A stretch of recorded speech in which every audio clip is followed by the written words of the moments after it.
அடுத்து 7ஆம் இடத்துல கேது இருந்தால் என்ன பலனை கொடுக்கணும்னா கூட அதுவும் இதை தான் நம்ம வச்சு பார்க்க வேண்டியதாக இருக்குது. கேதுவுக்கு வந்து தனியாக வீடு இல்லைங்கிறதுனால 7ஆம் இடத்துக்குரிய கிரகம் எந்த இடத்துல இருக்குங்கிறத பார்த்து ஒரு பலனை ஃபஸ்ட்டு நம்ம தீர்மானம் பண்ணணும். இந்த 7ஆம் இடமுக்கும் கேதுவுக்கும் வந்து பெரிய அளவுக்கு ஒரு நல்ல விசேஷம் அப்படின்னு சொல்ல முடியாது.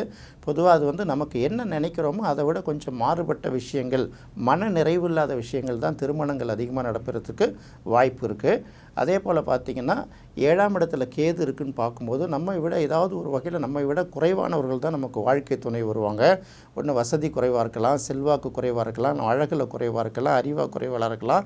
சில நேரங்களில் என்ன பண்ணணும்னா ஏதாவது குறைவில் நம்ம இருக்கோமேங்கிறதுனால அவங்களுக்கு ஒரு தாழ்வு மனப்பாயின் மேலே நம்ம அதுவே வந்து நம்மளை வந்து சில வகையில் டிஸ்டர்ப் பண்ணுற சூழ்நிலையும் உருவாக்கிடும்.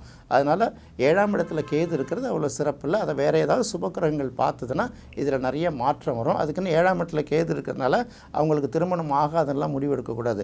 7ஆம் அதிபதி எங்கே இருக்குன்னு பார்த்து தான் இந்த விஷயத்தை நம்ம முடிவு பண்ணணும்.